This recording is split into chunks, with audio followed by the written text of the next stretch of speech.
And currently the videos that we are doing are based on the activities that happen inside a cell and the various biochemicals that are used up in our cells. So in this video, we are going to discuss the concept of respiration that takes place inside cells. So we are going to focus on cell respiration. Now, if you define cell respiration, it is nothing but the controlled release of energy. So let me write that down, controlled release of energy, and that is from the energy compounds.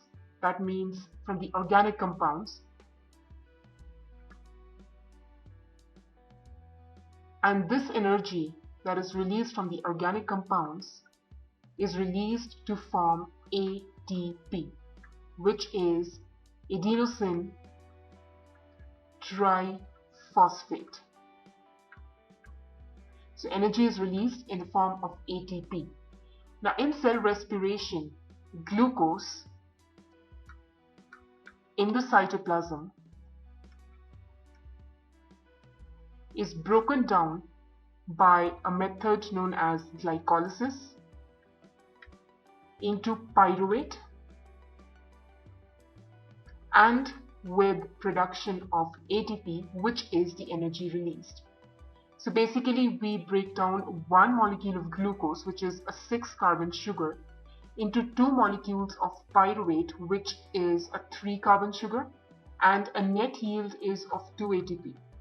That's because 2 ATP are used up here and 4 ATP are released, so the net gain is of 2 ATP. This also results in the reduction of 2 hydrogen acceptors, that means NAD positive, into 2 molecules of NADH plus the hydrogen ion. So let's go ahead and discuss the various processes that are involved during cell respiration. And during anaerobic cell respiration, there's a different process that is followed. Anaerobic means in the absence of oxygen. In this case, the glucose is converted into pyruvate, and pyruvate can be converted into lactate or ethanol and carbon dioxide. And there is no yield of ATP. This happens during when there is an absence of a ready supply of oxygen, for example during intense physical activity when the reserves of oxygen are depleted. Now to generate the small amounts of energy provided by glycolysis, the pyruvate, it must be converted into another substance before more of the glucose can be used. And this is because the conversion of pyruvate, so the pyruvate conversion, it replenishes the levels of the NADH that are needed for glycolysis to occur.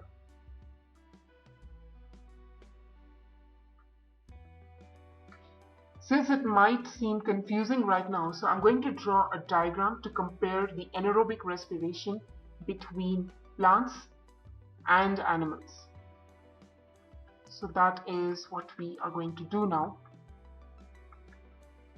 Anaerobic respiration between animals and what happens in plants. So this is what happens in case of animals. The glucose, through the process of glycolysis, is converted into a pyruvate, and in this process 2 ATP molecules are used up to form 2 ATP molecules. So this is the energy, and then the pyruvate in the absence of oxygen gets converted into lactic acid,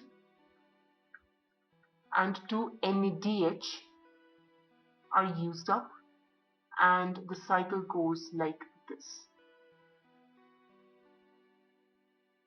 So this is what happens in case of animals. Now coming over to plants, the glucose gets converted into pyruvate.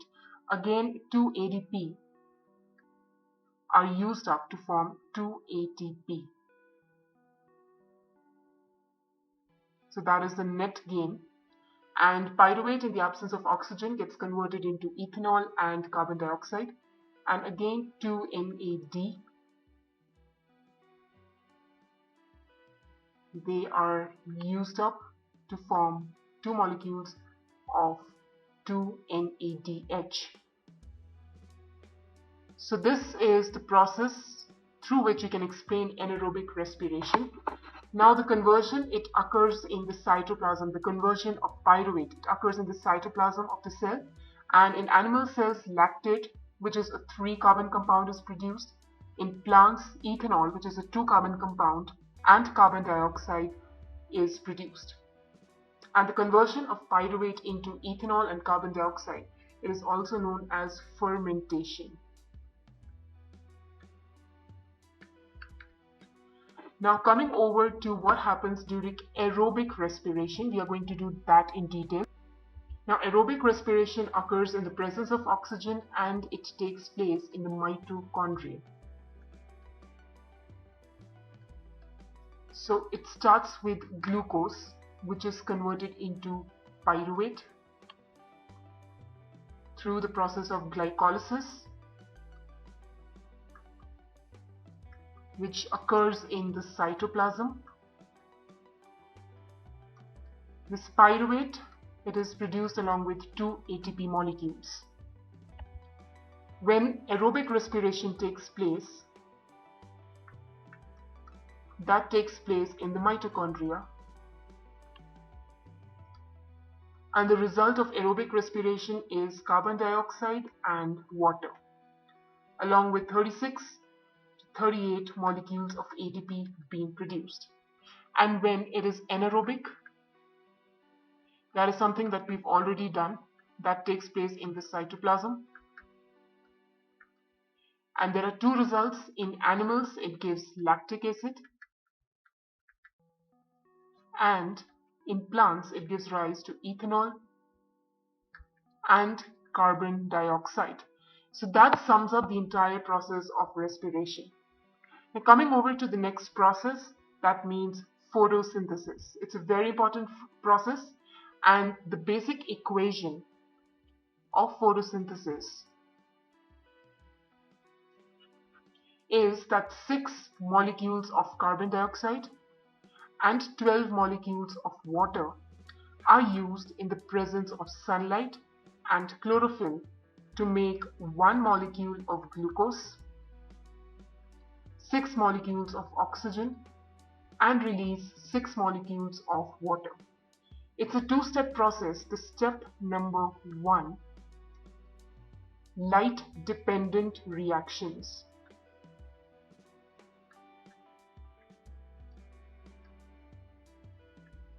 Now these reactions, they convert the light energy into chemical energy, that is ATP.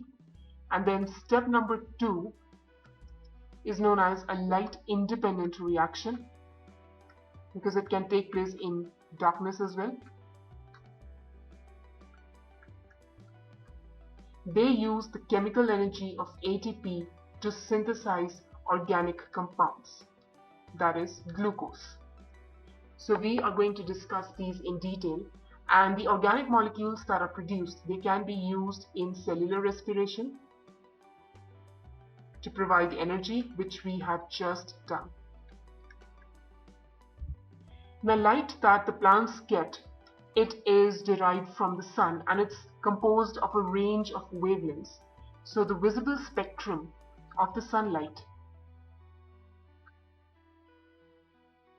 suppose this is the visible spectrum, anything apart from the visible spectrum that has wavelength of more than 700 nanometers becomes IR, that means infrared, and anything that has a wavelength of less than 400 nanometers becomes UV, which is ultraviolet.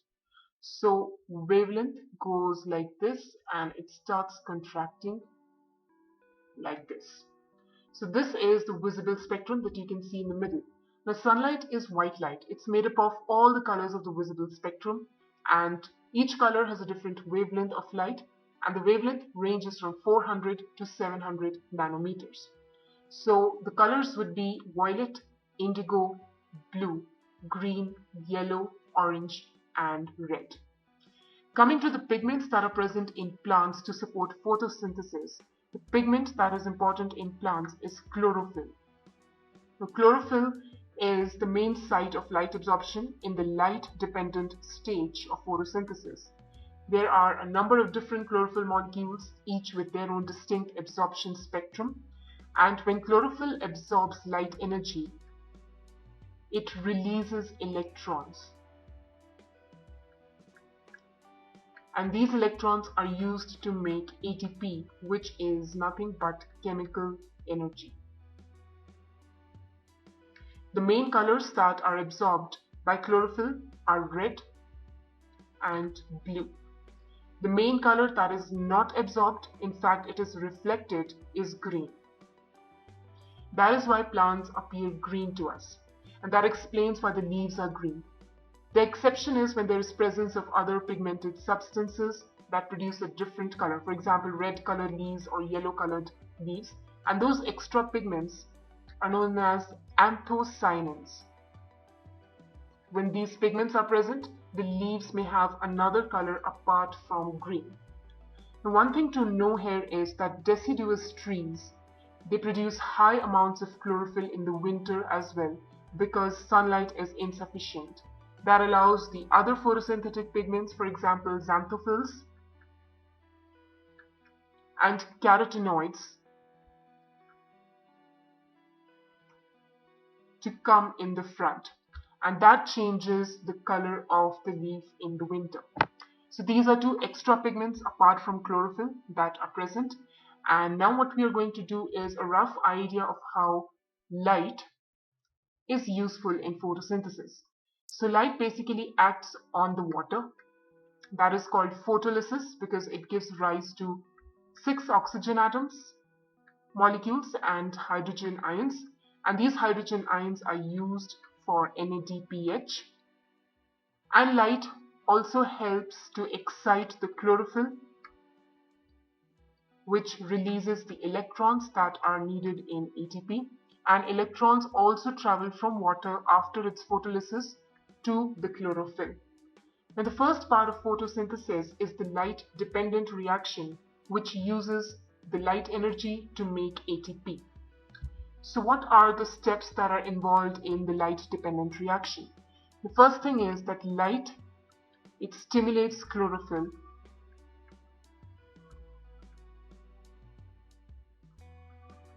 to release electrons, which results in production of ATP.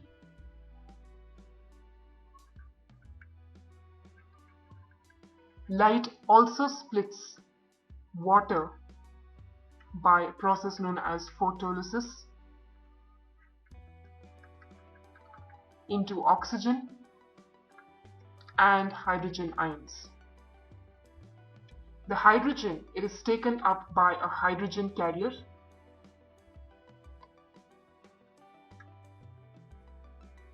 which is NADP positive to form NADPH. The splitting of water also releases electrons which help to replace those that were lost by chlorophyll. So whatever electrons were lost by chlorophyll, they are replaced by electrons coming from the photolysis of water. Now this ATP and the NADPH, they are taken to the site of the light-independent reactions. So this is what happens in the first step, which is the light-dependent reaction. The products are ATP and NADPH, and they go to the light-dependent reaction. So this is the second part, and this reaction makes organic compounds from the products of the previous light-dependent reaction. So carbon molecules,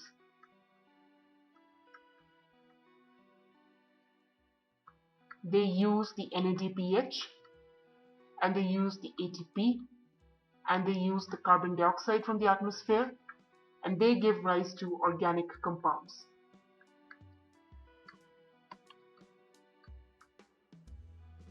So the processes that take place are that first of all, the ATP and the hydrogen that was carried by NADPH, they are used to fix carbon molecules together. So fixing of the carbon happens at this place, and carbon dioxide is added to the basic carbon compounds, and this helps to produce more complex organic molecules, that is sugars, and they can then be stored for use in cellular respiration as and when required. Now the rate of photosynthesis, it can be measured by changes in the amounts of inputs, for example carbon dioxide, or the outputs, for example oxygen or glucose, of this photosynthesis equation. Now water cannot be measured because it's involved in a number of other processes besides photosynthesis, for example condensation or hydrolysis. So basically the input of carbon dioxide or the output of oxygen or the output of glucose can help us find out what is the rate of photosynthesis. Now how to measure the uptake of carbon dioxide? It can be measured by placing a plant in an enclosed space with water. So place a plant in an enclosed space with water. Carbon dioxide is going to interact with the water molecules and give rise to lots of bicarbonate and hydrogen ions. They increase the acidity of the situation of the solution. Change in the pH value of that water can give rise to the measure of carbon dioxide that has been taken. So increased carbon dioxide uptake, that means the acidity will reduce, that means more alkaline pH, that means more than 7. How to measure the production of oxygen? Now oxygen production can be used by submerging a plant. So you submerge a plant in an enclosed space with water, and it should be attached to a sealed gas syringe. If oxygen gas is produced, it will bubble out of the solution and it can be measured by a change in the water level. Now these are two direct methods of observing the rate of photosynthesis. There is also an indirect method which is measuring biomass. So in this case, the glucose production can be measured by change in the plant's biomass or change in the plant's weight. This requires the plant to be completely dehydrated before weighing. So you need to dehydrate the plant completely before you weigh it to ensure that the change in biomass, it shows the change in organic matter and not the change in the water content. An alternative method for measuring the glucose production is to determine the change in starch levels of a plant.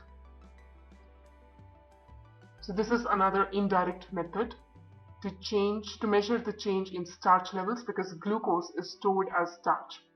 This can be identified via staining with iodine, because the resultant solution, it turns violet and purple, and then it can be quantified using a colorimeter.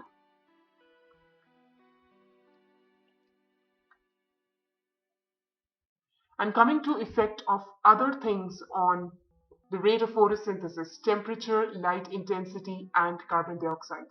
The photosynthesis is controlled by enzymes that are sensitive to temperature. As temperature increases, the rate of photosynthesis will also increase. But above a certain temperature, it will decrease as essential enzymes, they begin to denature. So if you draw a graph, it's going to increase for a while and then come down, because at this point, denaturation of enzymes takes place. So this is the rate of photosynthesis, and this is the temperature. This is the second factor, light intensity. As light intensity increases, the rate of photosynthesis will also increase till a certain point when photosynthesis is proceeding at the maximum rate. So if you plot a graph, rate of photosynthesis and light intensity, the graph is again going to be like this. Further increase will not have any effect on photosynthesis, so the rate is going to remain like this and not like this. It will not fall down, but it will not have any effect on photosynthesis. The reason is that the chlorophyll is already saturated by light. It is working with the maximum capacity, and extra light is not going to increase the rate of photosynthesis. Now, different wavelengths of light have different effects on the rate of photosynthesis. For instance, green light is not at all used. And that is the reason why plants reflect back the green light.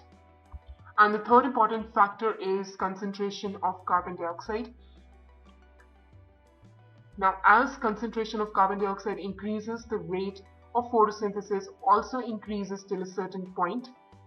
After that, if carbon dioxide increases, it will not have any effect of the photosynthesis because the enzymes, they become saturated.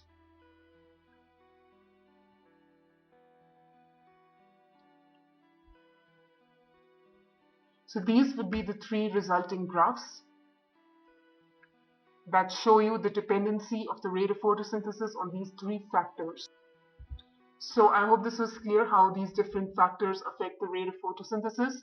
And that is all that we'll be covering in this video. So we've discussed about cell respiration, aerobic and anaerobic both, and also the processes involved in photosynthesis. We might do them in detail in another video, but this would be a basic idea of how the processes take place.